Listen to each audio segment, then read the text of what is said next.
कई लोग आयुर्वेद की भी दवा लेते हैं, एलोपैथी की भी दवा लेते हैं, और इस तरीके से लेते लेते लेते लेते वो कहते हैं कि मैं तो ये भी ले रहा हूँ, वो भी ले रहा हूँ, लेकिन अभी तक ठीक तो कुछ भी नहीं है। डॉक्टरों ने बोला है कि आप तो दवा लेते रहो। इधर आयुर्वेद के डॉक्टरों ने भी बोला है कि आप एलोपैथी की दवा मत छोड़ना। ऐसे जो चिकित्सक हैं उनको अपने ऊपर पूरा विश्वास नहीं है, और ऐसे जो पेशेंट हैं उनको भी आयुर्वेद के ऊपर पूरा भरोसा नहीं है।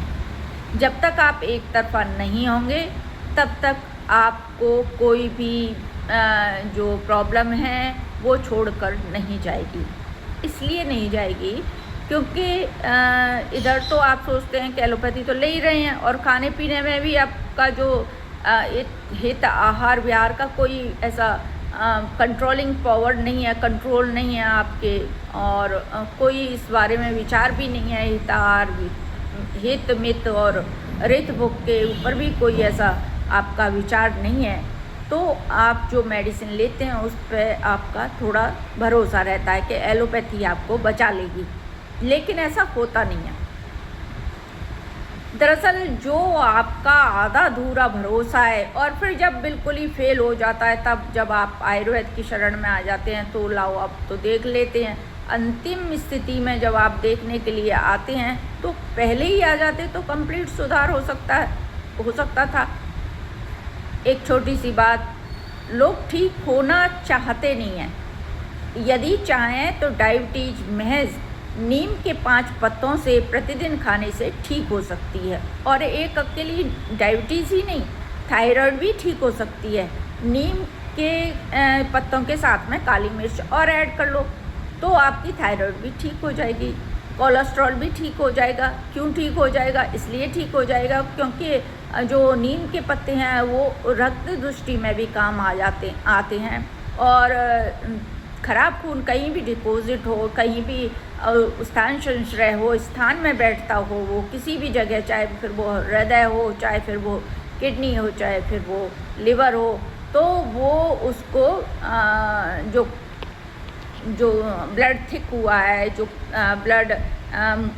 ब्लड में जो कुछ भी डिपॉजिट है, टॉक्सिन्स डिपॉजिट हैं, तो वो उसको वॉश करके, उसको क्लीन करके, रक्त जो दुष्ट है उसको बिल्कुल साफ़ करके, और आपकी जो बीमारी है जहाँ ब्लॉकेज हुआ है उस ब्लॉकेज को स्वाभाविक रूप से खोल देती है।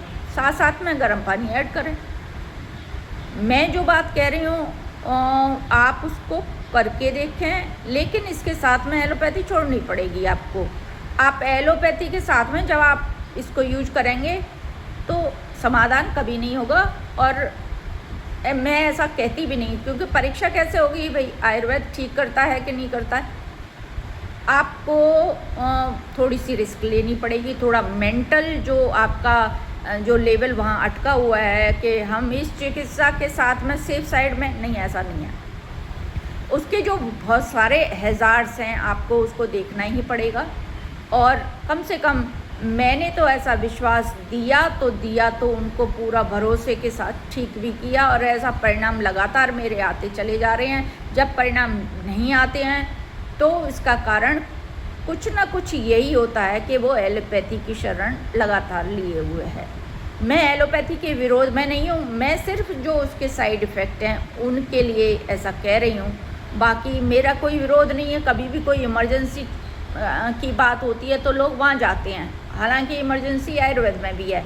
वो एक अलग बात है कि आपको ऐसे चिकित्सक मिले नहीं हैं। ऐसे चिकित्सक हैं, उपलब्ध हैं, जो इमरजेंसी ट्रीट करते हैं, चाहे वो हार्ट अटैक का मामला हो, चाहे लिवर फेलियर का हो, किडनी फेलियर का हो, या फिर जो है लंग्स में कोई लंग का कार्सिनोमा, लंग का कैंसर हो, ब्रेन ट्यूमर हो।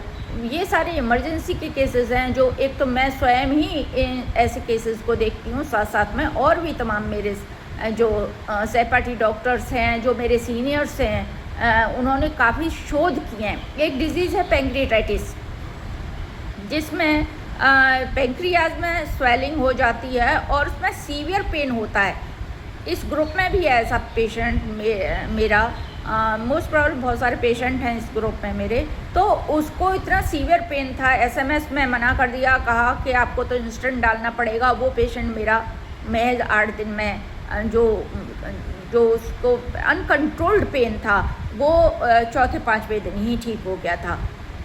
तो इस तरह की जो मिरेकल, जो आश्चर्यजनक परिणाम है वो आयुर्वेद देता है, लेकिन आप पूरा उसको मानेंगे, पूरी आचार संहिता को मानेंगे। आचार संहिता का मतलब होगा पूरी पालना करना, जो आयुर्वेद के साथ ज़रूरी है, जो आपके जीवन के साथ ज़रूरी है। आप सोचेंगे नहीं नहीं नहीं वो थोड़ा उन्होंने तो परहेज बताया नहीं है, आप तो ऐसा परहेज बता रही हैं, वैसा और ये फलाने ढिकाने, जो भी है। आयुर्वेद की दवाई के साथ कोई परहेज नहीं है। आपको मैं बता दूं, आपकी बीमारी के साथ परहेज है। यदि हम आपकी केयर करते हुए बताते हैं तो आप जल्दी ठीक हो जाते हो। वो नहीं बताते हैं, उसका कारण है कि वो एक एक पेशेंट पे अगर 15-15 मिनट लगाएंगे तो वो तो फिर पेशेंट की जो भीड़ है उसको देख ही नहीं पाएंगे, तो उनके पास इतना समय नहीं है। वो अपनी जगह पर ठीक है। आपको टॉन्सिल में खट्टी चीज़ें क्यों खानी है? आपको टॉन्सिल में आइसक्रीम क्यों खानी है? आपका विवेक नहीं है? घर की माताएं जानती हैं इतनी सी बात को। तो जब आपको कोई प्रॉब्लम है तो उसके अनुसार उस बीमारी में जो निषेध है वो निषेध है। अगर उस निषेधाज्ञा का आप पालन नहीं करेंगे तो बीमारी कभी नहीं जाएगी।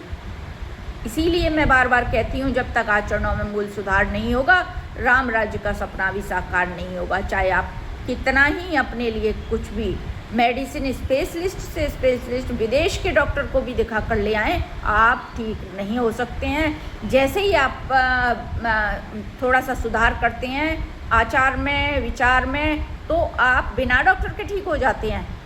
बिल्कुल तमाम ऐसे पेशेंट्स में मैंने देखा हुआ है जिसको मैंने पॉजिटिविटी क्रिएट की और कहा ये सामान्य बीमारी है, चाहे इवन वो कैंसर की बीमारी हो।